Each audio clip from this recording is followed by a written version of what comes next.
और मुझे proud feel हो रहा है बताते हुए, क्योंकि इंडिया में ऐसे लोग हैं। और सामने मुझे एक और वाटरफॉल नज़र आ रहा है। मेरी मम्मी ना डरती बड़ी है फ्लाइट में बैठने से, और अभी यहाँ से और 80 किलोमीटर रह गए चंडीगढ़, जिसे हम कचरा समझते हैं, उसे एक इंसान ने। हेलो फ्रेंड्स, मैं उम्मीद करती हूँ कि आप सब मस्त होगे, व्यस्त होगे और स्वस्थ होगे। आप सोच रहे होगे कि मैं कौन हूँ। मेरा नाम वान्या शर्मा है और आप तो सोच रहे होगे कि चाचू कितनी टाइम से बीते हो, क्यों नहीं आए। क्योंकि चाचू जैसे ही घर आए वो बहुत ज़्यादा बीमार हो गए, क्योंकि इधर बहुत ज़्यादा ठंड पड़ रही है। और मैंने सोचा कि मैं भी व्लॉग शुरू करती हूँ, क्योंकि अभी चाचू को अभी भी कोल्ड खांसी है थोड़ी सी। और ये सब हुआ ठंड की वजह से। इतनी कड़ाके की ठंड पड़ रही है ना यहाँ पे यार, इतनी जबरदस्त ठंड पड़ रही है। अभी मैं बेंगलुरु में था और वहाँ पे भी विंटर शुरू हुए थे और इतना प्यारा वेदर था, बट यहाँ पे आते ही ठंड क्या होती है वो मुझे पता चल गया। जो मेरे बैंड बजी है ना, अब मैं कभी भी दिसंबर और जनवरी में यहाँ पे नहीं आया करूंगा, और नए जून जुलाई में आया करूंगा। अब मैं सिर्फ होली दिवाली पे ही पंजाब में आया करूंगा। तो चलो वो चलता रहेगा। और इससे तो आपने मिल ही लिया, इसने ब्लॉग स्टार्ट किया था। और ये है मेरी छोटी भतीजी। हेलो हेलो कर दो। हेलो फ्रेंड्स, ये अपने आप को आलू बोलते हैं, इसको अपने आप का नाम भी नहीं आता। देखा बेबी, अच्छा, आलू ही बोल। अच्छा ये बोल। देखो इसको पोएम आती है फ्रेंड। तो इनका चलता रहेगा, बट ठीक है मेरा टाइम बट मेरा अच्छा टाइम पास हो गया। अगर मैं कहीं जा नहीं पाया तो मैंने इनके साथ ही खेल लिया, तो काफी इंजॉय किया मैंने। कल हमने बहुत ज्यादा खेला, क्योंकि मम्मा दादी चाची बाहर गए हुए थे, तो हमने इनके साथ बहुत सारा खेला। इन्होंने मैगी भी बना के दी हमें, बहुत टेस्टी थी। चलो अब नीचे चलें फटाफट। चलो। तो मैं नीचे आ चुका हूँ, और नीचे आने का कारण ये है कि हम बना रहे हैं आज लोहड़ी, जो कि आज नहीं है बट कारणवश बनानी पड़ रही है, क्योंकि हमको जल्दी बेंगलुरु जाना है। और 13 की है, 13 की है 14 की है लोहड़ी, 13 की है, बट हम पहली बना रहे हैं। और यहाँ पे तैयारी कर दी है सारी। ये वान्या आरू सारी तैयारी की है। और अभी लकड़ का है इसमें, तो लकड़ें आ चुकी हैं और अब इनको सेट करता हूँ। पर उससे पहले बता दूं कि कईयों को नहीं पता होगा कि पंजाब में लोहड़ी क्यों मनाते हैं। पंजाब के जो बाहर हैं उनको नहीं पता होगा, जो पंजाब भी हैं उनको तो पता ही होगा, जितनी मर्जी वसन हो। तो हिंदी में बोलता हूँ, सॉरी, समझ आ सके तो। लोहड़ी इसलिए मनाते हैं पंजाब में, जब नई फसल उगती है, ठीक है, उसकी खुशी में, और सर्दियाँ जाती हैं और उसकी खुशी में, और जब नई शादी होती है, उसकी पहली लोहड़ी, बच्चे की पहली लोहड़ी, तो उस खुशी में मनाई जाती है। और सब शाम को आके आसपास सब बैठते हैं और आग जलाते हैं, और साथ में उसके अंदर फिर डालते हैं गज्जक, मूंगफली और रेवड़ी, इन सबको खाते हैं और आग में डालते हैं। तो भैया ने आग जला दी है और घी भी डाल दिया है, आग में घी डाल दिया है। तो सभी को हैप्पी लोहड़ी। हैप्पी लोहड़ी। खुश रहो, खुश रहने दो, और अपने बच्चों को ये सब त्योहार इंडिया के हर हिस्से के बताओ, ताकि उनको पता लगे हमारा कल्चर क्या है। बिल्कुल सही बात बोली भैया ने। तो अब हम अग्नि की परिक्रमा लगाएंगे, और साथ में जो ये मूंगफली, गच्चक है, रेवड़ी, ये भी इसमें डालेंगे। तो इसमें गच्चक और मूंगफली डाल दी गई है और रेवड़ी। तो परिक्रमा लगा ली है, और अग्नि के सामने अब हम नमस्तक होंगे। सभी को हैप्पी लोहड़ी। नहीं, ऐसे कैसे मतलब क्या हो गया? वारी वर्सी खटन गया सी खट के लियांदा बब्बर। ठीक है, वारी वर्सी खटन गया सी खट के लियांदा बब्बर, ते रौनक तां लगदी जे नचे मुंडे दा टब्बर। हैप्पी लोहड़ी। तो गुड मॉर्निंग गाइस। तो सुबह हो चुकी है और कल हमने लोहड़ी मनाई, और अब मैं निकल रहा हूँ चंडीगढ़ के लिए। मुझे 18 दिन हो गए यहाँ पे आए हुए, पता ही नहीं चला, ठंड बहुत है ना। तो अब बस सभी को बाय बाय करके निकलता हूँ चंडीगढ़ के लिए। अब आपने आना फिर बेंगलोर। जरूर। मेरी मम्मी ना डरती बड़ी है फ्लाइट में बैठने से, कहते 4-5 दिन लगे, बट आऊंगी मैं ट्रेन से ही। पर आना है इस बार आपने, ठीक है। और ये वान्या जब भी हम आते हैं ना, तब तो बहुत खुश होती है, पर जैसे जा रहे होते हैं ना तो बहुत सैड हो जाती है। हमें छोड़ने तक नहीं आती बाहर, पर ये आएगी ना बाहर छोड़ने। चले तू साथ ही चल बेंगलुरु। वो एक्टिंग कर रही है।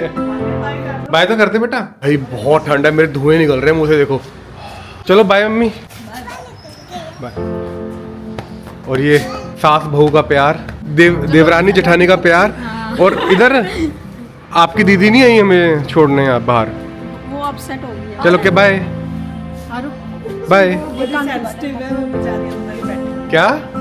वान्या बहुत सेंसिटिव है, वो चुपचाप अंदर बैठी, वो नहीं आई। तो जलंधर सिटी से हम निकल आए हैं 80 किलोमीटर और अभी यहाँ से और 80 किलोमीटर रह गए चंडीगढ़। और जब भी मैं आता हूँ ना चंडीगढ़ जाता हूँ तो यहाँ पे जरूर रुकता हूँ, साहिब ढाबा। और भाई ठंड कितनी है, फॉग हो रखी है और अभी टेम्परेचर होगा 2 डिग्री, बहुत ठंड है। चलो अंदर चलते हैं। तो भूख तो इतनी लगी नहीं है बट मैं इसलिए यहाँ पे रुका हूँ क्योंकि यार यहाँ की बर्फी लाजवाब है, बेसन की बर्फी। तो साग और मक्की की रोटी खाई है सबने बट मैं खा रहा हूँ आलू वाला परांठा, साथ में वेरका का मक्खन। चलो मैं एंजॉय करता हूँ इसे। तो होटल आ चुके हैं और भैया छोड़ने आए थे। Bye bye bye bye. और साथ में कन्नू और साथ में अभी कैमरे के सामने आता नहीं, उसकी अभी भी शादी हुई है तो भाभी ने मना किया कि कैमरे के सामने नहीं आना, इसलिए वो नहीं आ रहा। बट मैं थोड़ा कवर करना चाहूंगा। ये देखो ये रहा, नहीं नजर आएगा पगलू। चलो ओके बाय, चंगा ठीक है भाई। तो होटल के रूम में आ चुके हैं और भैया जा चुके हैं अपने घर। तो मेरे को इतनी भूख नहीं थी तो मैंने थोड़ा बहुत सैंडविच मंगा लिया, चाय मंगा ली है, जो कि देखने में मेरे को अच्छा लग रहा है। मैं इसको ओपन किया था, ये देखो। तो क्लब सैंडविच मंगाया, साथ में चाय मंगाई है। आकांक्षा ने चाय पीनी नहीं, मैं चाय पीऊंगा। तो सैंडविच तो बहुत टेस्टी था। और अब शाम के 4 बज रहे हैं और मुझे शाम को दोस्तों के पास भी जाना है, मतलब रात को जाना है 7-8 बजे। तो मैं सोच रहा हूँ कि मेरे ना बिल्कुल होटल के पास में कुछ 6-7-8 किलोमीटर दूर चंडीगढ़ का टूरिस्ट प्लेस है जिसे कहते हैं रॉक गार्डन। तो मैं सोच रहा हूँ कि मैं उसे कवर करके आता हूँ और आपको भी दिखाता हूँ। तो मैं पहुंच चुका हूँ रॉक गार्डन में, जो कि सेक्टर 1 में पड़ता है। और टिकट मैंने ले ली है और बहुत ही लाजवाब कहानी है। टिकट मैंने ले ली है, अंदर चल के बात करते हैं क्योंकि 5 बज गए हैं और 6 बजे बंद हो जाता है। तो चलो अंदर चलते हैं। Vivek Sharma life LIFE life, हाँ। तो एंट्री मैंने कर लिया और एक सब्सक्राइबर भी बढ़ गया क्योंकि उनके पास कैश थे नहीं, ऑनलाइन वहाँ पे हो नहीं रहा था। तो मेरे पास कैश थे तो उनकी टिकट मैंने करा दी। और मैं वीडियो शूट कर रहा था, उन्होंने बोला ब्लॉगर हो, मैंने कहा हाँ करता हूँ, ब्लॉगिंग करता हूँ। तो उन्होंने मुझे सब्सक्राइब भी कर लिया, तो फायदा हो गया। चलो किसी का फायदा किया तो मेरा फायदा हो गया। और मैं एंटर कर चुका हूँ और ये देखो बहुत ही लाजवाब कहानी है। मैं बताता हूँ आगे चल के, ज्यादा वीडियो में लंबी नहीं करूंगा। और क्योंकि बहुत ही बड़ा रॉक गार्डन है और जितना भी देख रहे हो ना सब वेस्ट मटेरियल है, सब वेस्ट मटेरियल है, उसको यूज करके ये सब कुछ बनाया गया है। और यहाँ पे सुरंगें बहुत है। आज संडे है बट भीड़ काफी कम है। संडे होने के बावजूद भीड़ कम है क्योंकि बंद होने वाला है ना। ऐसे ही रास्ते हैं, तंग गलियां, उनमें चलते चलना। किस साइड जाना मुझे? इस साइड जाना होगा शायद, इस साइड जाना। मैं गलत आ गया था। फिर इसी साइड है, मैं सही था। ठंड वैसे ही है और यहाँ पे ठंड और लग रही है। जून जुलाई में आओ ना अंदर तब भी यहाँ पे अंदर ठंडी लगती है, बाहर गर्मी होती है, यहाँ पे वेदर ठंडा होता है। क्योंकि सामने देखो वाटरफॉल जो कि आर्टिफिशियल है। ऐसी जगह आती रहेगी, मतलब तंग गलियाँ आती रहेंगी और मैं जितना चलते रहूँगा तंग गलियों के अंदर ही ऐसे जगह आपको देखने को मिलेंगी। चलो आगे चलते हैं। और यहाँ लिखा है आगे जाने का रास्ता, बट उससे पहले मैं आपको सामने का नज़ारा दिखा दूँ फिर आगे चलता हूँ। ये देखो वाटरफॉल जो कि आर्टिफिशियल है और ठंड वैसे ही है और वैसे ही पानी के सामने और ठंड लग रही है। तो यहाँ पे लोग फोटो भी खिंचा रहे हैं बट मैं तो अकेले आया हूँ, कांशा मेरे साथ आई नहीं है तो फोटो क्या खिंचानी। वैसे मैं पहले आया हूँ, मैं 4 साल बाद आया हूँ यहाँ पे। ठीक है, बढ़िया है। आगे अभी वहाँ पे जाना है, चलता हूँ, मतलब यहाँ से जाना है। और फिर हम आगे बढ़ते हैं तंग गलियों में, जो कि काफ़ी तंग गली हैं। पर हाँ, मेरे जैसा इंसान तो चल सकता है, पर कोई मोटा इंसान हो वो भी जा सकता है, इतना सा स्पेस है। पहले मैं वहाँ पे था, अब घूम के यहाँ आ गया हूँ। तो सोच रहे हो कैसे घुमा के कहाँ से रास्ते। तो बहुत बड़ा रॉक गार्डन है यार। और मैं अंधेरे में आ गया हूँ और जल्दी उजाले में आऊँगा क्योंकि उजाला सामने ही है, बिल्कुल नज़र आ रहा है। और ये वाटरफॉल मेरे सामने है। यहाँ पे पता नहीं लोग कॉइन डालते हैं, शायद कोई मन्नत मांगते होंगे, पता नहीं, कुछ तो है। कॉइन डाल रखे हैं यहाँ पे। मैं आगे बढ़ता हूँ और यार मेरी अच्छी खासी हाइट है मेरी। तो मुझे अब यहाँ से डाउन होकर थोड़ा चलना पड़ेगा। ओ भाई ये क्या हो गया। और सामने मुझे एक और वाटरफॉल नज़र आ रहा है और छोटी सी लेक। काफ़ी ठंडी हवा चल रही है यार, टेम्परेचर भी बहुत कम है, 2 डिग्री है और अच्छा लग रहा है। यहाँ पे फ़ोटो अच्छी आएगी मेरी, बट फ़ोटो खींचेगा कौन। तो रॉक गार्डन की तंग गलियों से मैं निकल के आ चुका हूँ ओपन स्पेस में। और काफ़ी मतलब खुला एरिया है ये। यहाँ पे फिश एक्वेरियम है और लाफिंग मिरर है, कैंटीन है, झूले हैं, मतलब अच्छा लोग यहाँ पे बैठ के टाइम स्पेंड कर सकते हैं, खा पी के बैठ सकते हैं। और इस एरिया में काफ़ी पंजाबी म्यूज़िक गाने हैं यहाँ पे शूट हुए हैं। और यहाँ पे पंजाब और हरियाणा के कल्चर को दिखाया गया है। तो शाम हो चुकी है और मुझे दूसरी लोकेशन में जाना है फटाफट, वो भी आपको दिखा देता हूँ क्योंकि फिर मुझे दोस्तों से मिलने जाना है, पहले होटल जाना है। वो भी आपको दिखा देता हूँ क्योंकि फिर मुझे दोस्तों से मिलने जाना है, पहले होटल जाना है। या देखता हूँ होटल जाता हूँ या डायरेक्ट उनके पास जाता हूँ। तो उससे पहले मैं रॉक गार्डन की एक शॉर्ट में आपको कहानी बता देता हूँ जो कि बहुत ही लाजवाब है। और मुझे प्राउड फील हो रहा है बताते हुए क्योंकि इंडिया में ऐसे लोग हैं। तो मैं बात कर रहा हूँ सन 1957 की, जब एक गवर्नमेंट ऑफिसर ने 18 साल तक गुप्त तरीके से इस जगह को बनाना शुरू किया। मतलब शहर का जो वेस्ट है ना, टूटा जो मतलब कि पोर्ट ले लो, बाथरूम की चीज़ें हो गई, वॉशरूम की चीज़ें हो गई या मटके हो गए, कुछ भी हो गया, सब कुछ यहाँ पे ला के गुप्त तरीके से 18 साल तक यहाँ पे चीज़ें बनाते रहे वो हाथों से खुद। और 18 साल बाद जाके लोगों को पता चला कि यहाँ पे कुछ ऐसा हो रहा है, तब जाके ये टूरिस्ट प्लेस बना। मतलब कह रहे देख रहे हो आप, जिसे हम कचरा समझते हैं उसे एक इंसान ने तराश के हीरा बना दिया। तो इंसान चाहे तो कुछ भी कर सकता है, बस करने का जज्बा होना चाहिए। तो बहुत ही अच्छी स्टोरी लगी मेरे को यहाँ की। आपको आना चाहिए, अगर चंडीगढ़ आ रहे हो तो यहाँ पे ज़रूर आना आप। तो जिनकी मैं बात कर रहा हूँ उनका नाम है श्री नेकचंद जी, जो हमारे बीच में नहीं है बट उनकी बनाई हुई रचना आज भी हमारे सामने है और जहाँ पे लोग दूर दूर से इसे देखने आते हैं।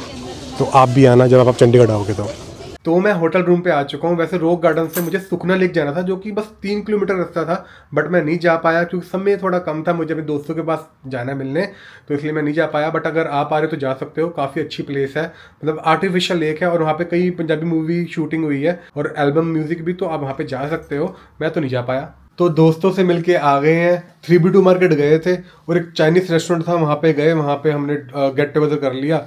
बस हमने खाने को मंगाया था, डिमसम मंगाया और फ्राइड राइस मंगाया, क्योंकि इतना कुछ खाना नहीं था, मेन था कि दोस्तों से मिलना, वो हमने मिल लिया। उसके बाद सोचा कि हम चलो 3B2 मार्केट घूमते हैं, बट इतनी तगड़ी ठंड थी कि मेरे हाथ पैर सुन कर गए। बट फटाफट वहाँ से कैब करी और अपने होटल अपने रूम में आ गए हैं, क्योंकि आज का दिन बहुत हेक्टिक गया और कल का भी हेक्टिक जाने वाला है। आज भी सारा दिन ट्रैवलिंग और कल भी सारा दिन ट्रैवलिंग में ही निकलने वाला है।